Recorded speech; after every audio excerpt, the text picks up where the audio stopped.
เสิร์ฟเข้ามาตรงนี้เนาะยอดเตะได้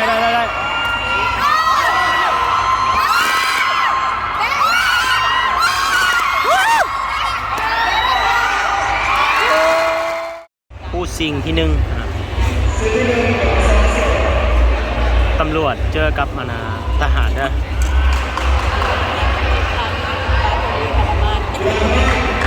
เอาเริ่มแล้วเซตที่หนึ่ง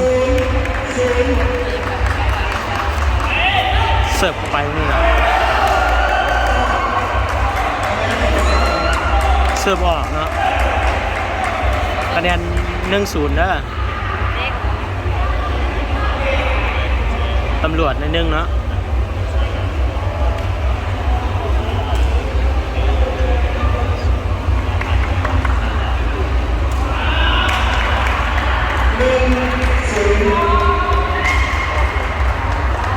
จะเสิร์ฟข้ามในบอลตรงนี้เนาะไอหินเสิร์ฟเข้ามาเสิร์ฟบอลข้ามคะแนน1 เท่านะ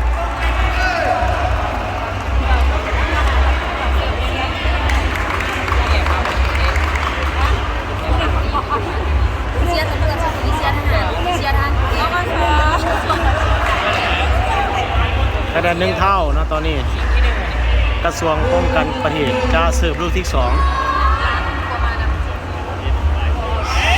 เสิร์ฟเข้าไปตรงนี้จับได้ตรงนี้นะเตะหายตรงนี้นะ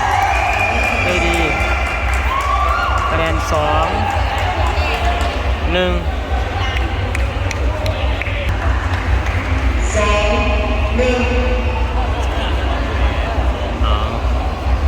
จานหินเสิร์ฟเข้าไปก็ไปเสิร์ฟบอลข้ามมาตรงนี้เนาะตอนนี้คะแนนอยู่ที่ 2-2 เนาะ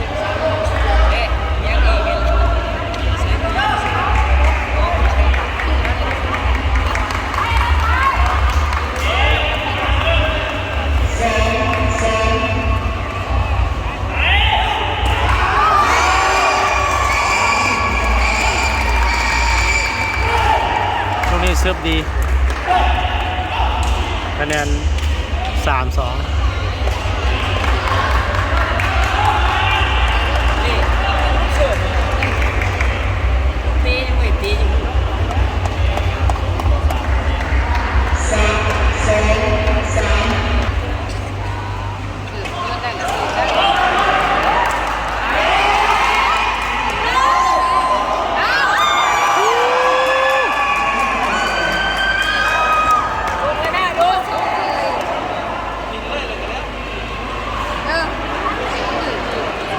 เสียดายตรงนี้เนาะคะแนนอยู่ที่ 3 เท่า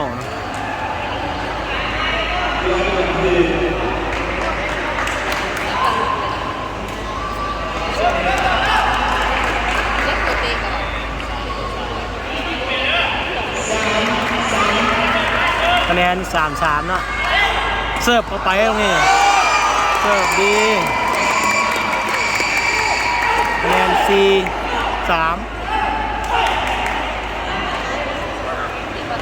กระทรวงป้องกันประเทศคะแนนอยู่ที่ 4-3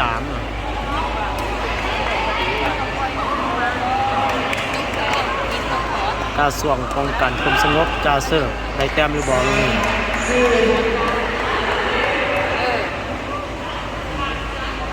เสิร์ฟเข้าไปตรงนี้ก็ไปตรงนี้เนาะเป็นแต้มของกระทรวงป้องกันประเทศคะแนนอยู่ที่ 5-3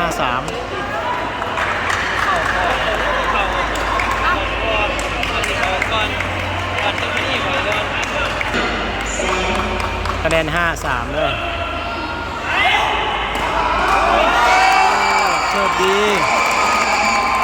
เสิร์ฟดีหลายเสิร์ฟ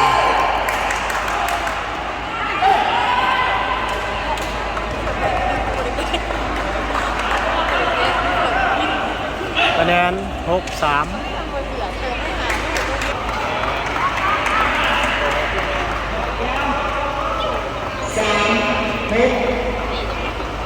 กระทรวงป้องกันความสงบจะเสิร์ฟได้แต้มไปบอกเสิร์ฟเข้ามาตรงนี้เนาะ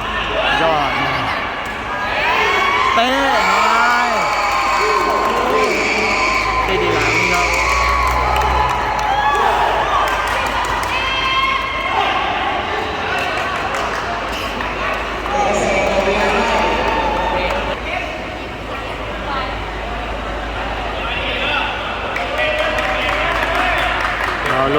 ระทรวงป้องกันประเทศจะเป็นฝ่ายเสิร์ฟนะ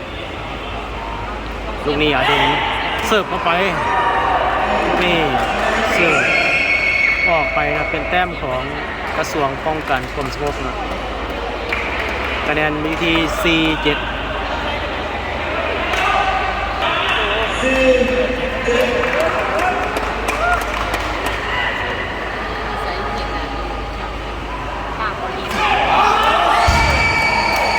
ลูกเสิร์ฟออกไปเนาะเป็นแต้มของทางกระทรวงป้องกันประเทศเนาะคะแนนอยู่ที่8-4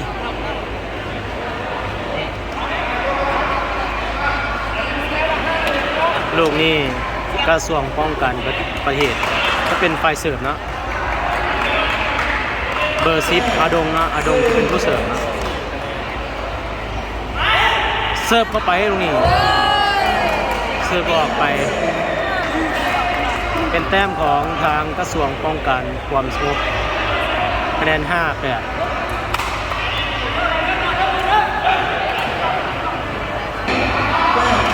คะแนน5-8กระทรวงป้องกันความสงบจะเป็นฝ่ายเสิร์ฟเนาะได้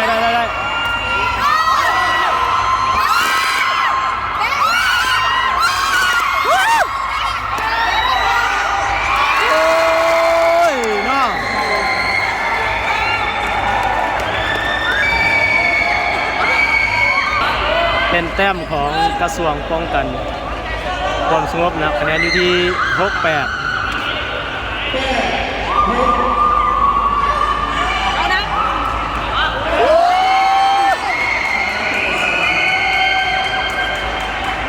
เป็นแต้มของทางกระทรวง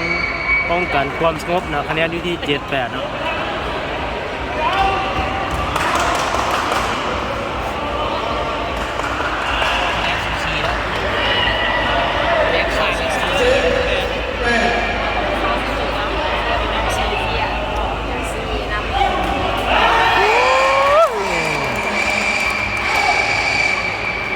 เป็นแ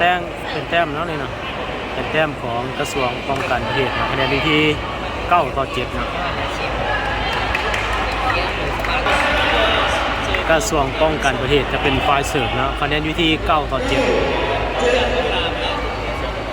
เบอร์10อาดงเป็นฝ่ายเสิร์ฟเข้าไปตรงนี้ตรงนี้เสิร์ฟออกนะคะแนน8-9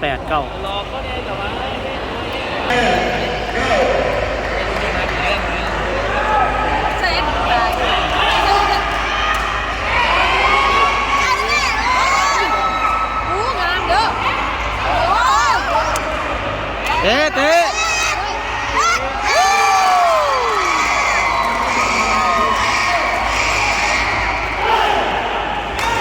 คนหลายเนาะ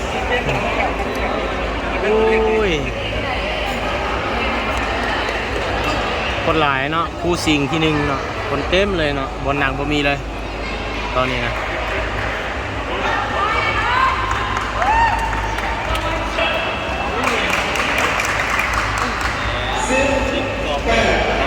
ะแนน18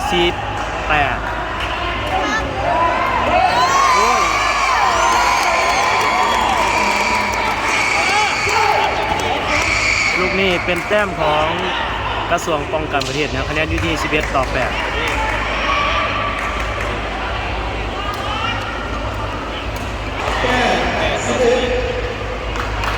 กระทรวงป้องกันความสงบเป็นฝ่ายเสิร์ฟเนาะไป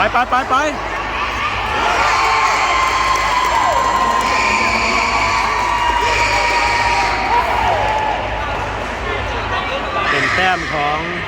กระทรวงป้องกันประเทศเนี่ยคะแนนอยู่ที่12-8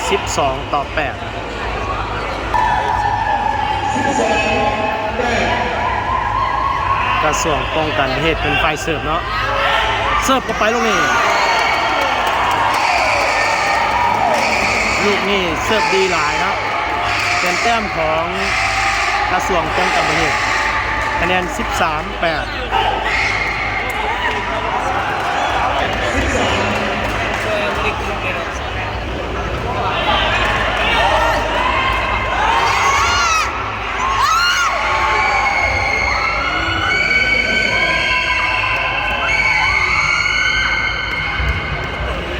ล กนี้เป็นแต้มของทางกระทรวงป้องกันความสงบคะแนนอยู่ที่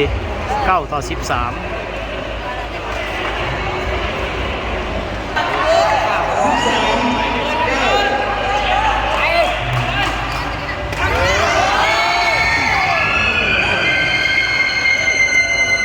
ลูกนี้เสิร์ฟข้ามนะเป็นแต้มของทางกระทรวง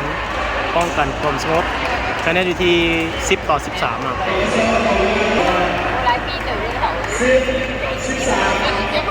กระทรวงป้องกันความสงบเป็นไฟเสิร์ฟนะคะแนน10-13เสิร์ฟเข้ามาลูกนี้เก็บได้สบายนะลูกนี้เนาะนี่เตะวักยอดดีเนาะเป็นแต้มของทางกระทรวงป้องกันประเทศคะแนนที่14-10ลูกเดียวเกมกระทรวงป้องกันประเทศจะเป็นไฟเสิร์ฟนะเป็นแต้มไดร์บอลนี่นะอาดงเสิร์ฟเข้าไปตรงนี้เสิร์ฟดีเนาะเสิร์ฟดีหลายเป็นแต้มนะของกระทรวงป้องกันประเทศนะในเซตที่1ป้องกันกระทรวงป้องกันประเทศนะเป็นไฟสนาในเกมที่1นะไปเบิ่งในเซตที่2ว่าทีมใดจะเป็นทีมที่ได้ที่1เนาะ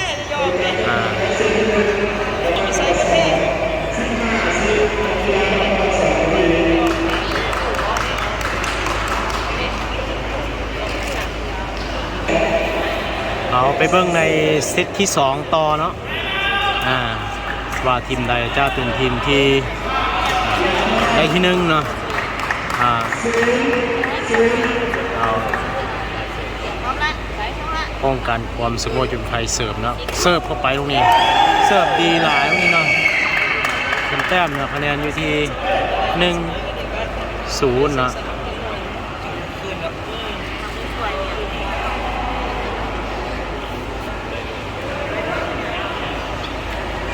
ลูกที่2กระทรวงป้องกันประเทศจะเป็นไฟเสิร์ฟเนาะคะแนนอยู่ที่0-1เนาะ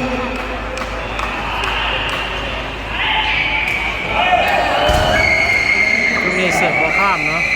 เป็นแต้มของกระทรวงป้องกันความสงบคะแนนอยู่ที่2-0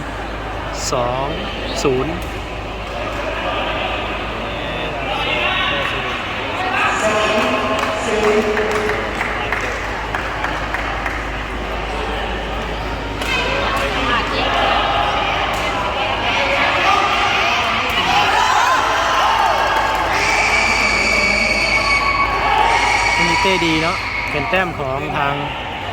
กระทรวงป้องกันประเทศนะคะแนนอยู่ที่1-2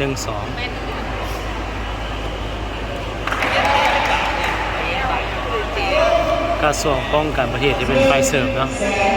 คะแนน1-2เสิร์ฟดีตรงนี้เนาะเป็นแต้มของทางกระทรวงป้องกันประเทศเนาะคะแนนอยู่ที่2เท่าเนาะ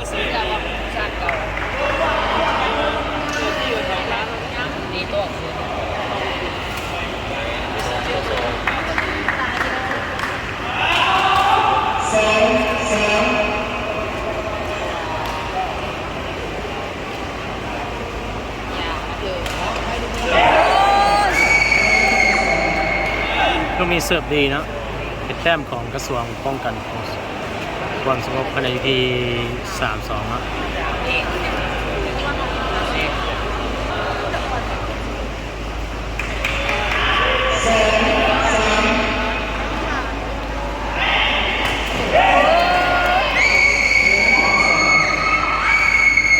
มีเสิร์ฟบอลข้ามนะ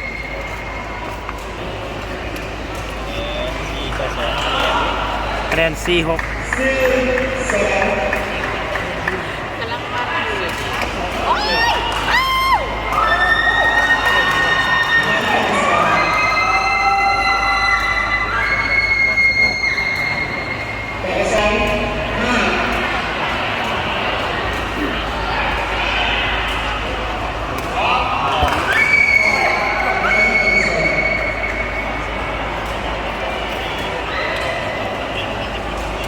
ตัวนี้เสิร์ฟออกนะ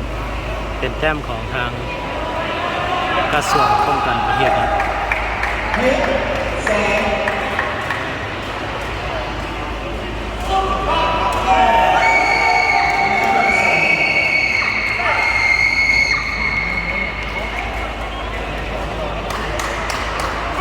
ดีหลายเนาะ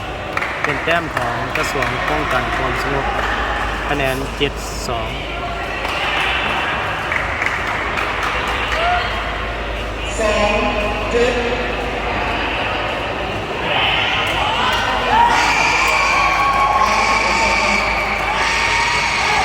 เสิร์ฟดีเนาะเป็นแต้มเนาะ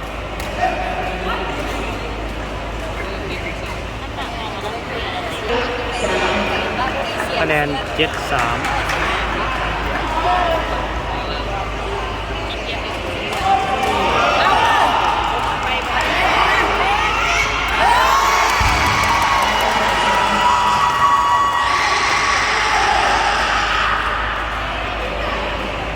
แต้มของกระทรวงป้องกันประเทศเนาะคะแนน4-7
คะแนน6-8เนาะ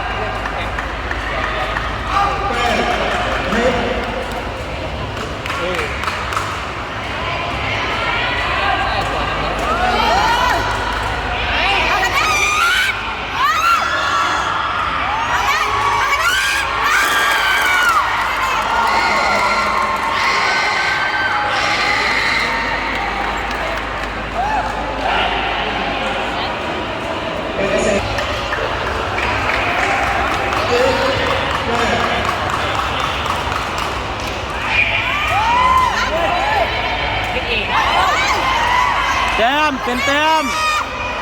แต้ม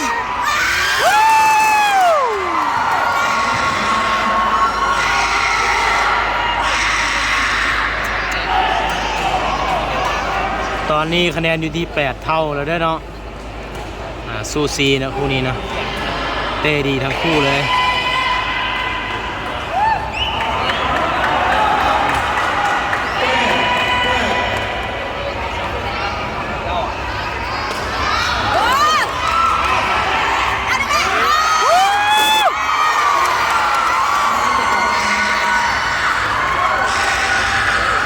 คะแนนนำแล้วเนาะตอนนี้กระทรวงป้องกันความสงบเนาะคะแนนอยู่ที่8-9เนาะ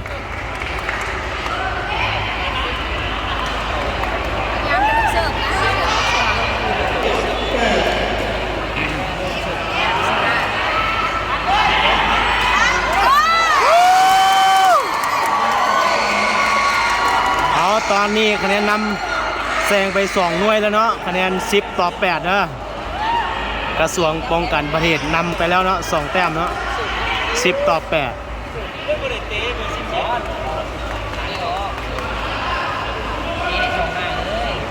กระทรวงป้องกันความสงบมีการเปลี่ยนตัวเนาะเอานุ่มเนาะเข้ามาแล้วก็เอาเอกออกไปเนาะแล้วก็เอาไอฮีนออกไปเบอร์3แล้วก็เอาเบอร์6เข้ามาแทนน่ะ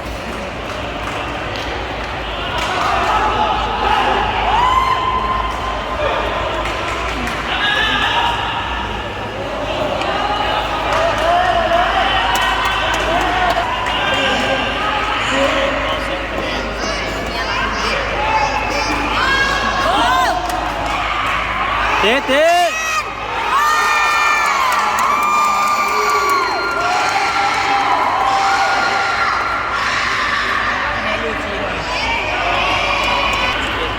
ตอนนี้กระทรวงป้องกันประเทศนำไปแล้วนะ11 ต่อ 8เสิร์ฟดีหลายนี่นะ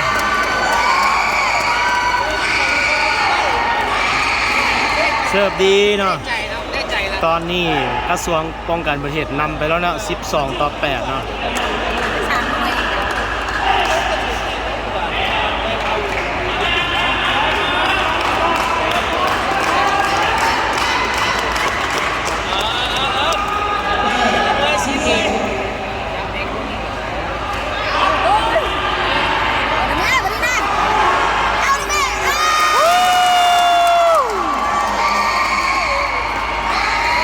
คะแนน13 ต่อ 8เนาะนำไปแล้ว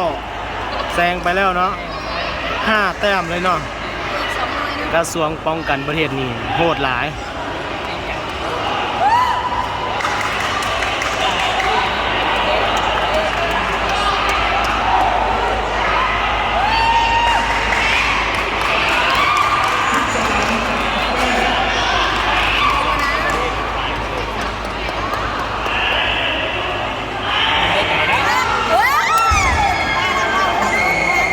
ลูกนี้เสื้อบอกเนาะเสื้อออกเป็นแต้มของ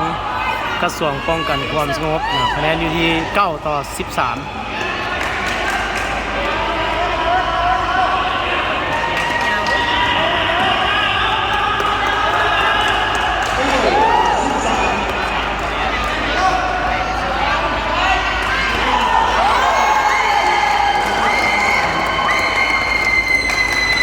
เสิร์ฟดีนะลูกนี้เนาะคะแนน10 ต่อ 13คู่นี้ดุเดือดหลายนะคู่นี้เนาะ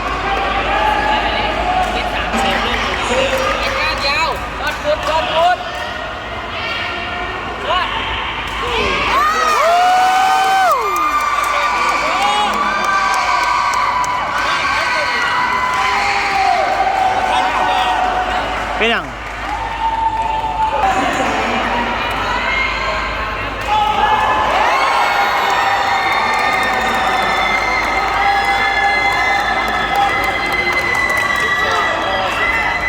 คะแนนตอนนี้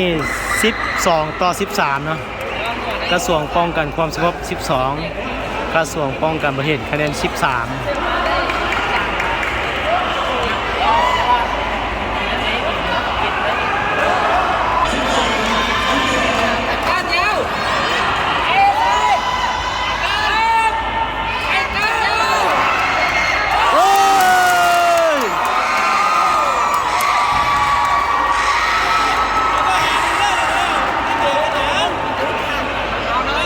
ตัวหลายเนาะ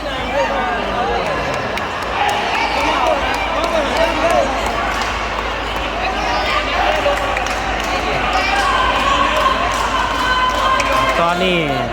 กระทรวงป้องกันประเทศนะถ้าจะแต้มเดียวนะแต้มเดียวเกมนะถ้าเสิร์ฟพอข้ามทัวจบเกมนะ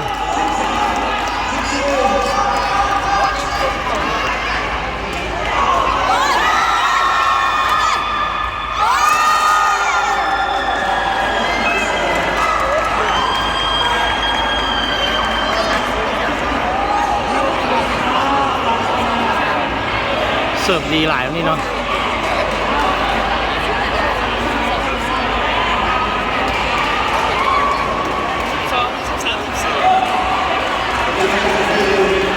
ใจเลยบอลนี่เนาะจะเปลี่ยนแต้มได้บอลเนาะลูกนี้เนาะเสิร์ฟเข้าไป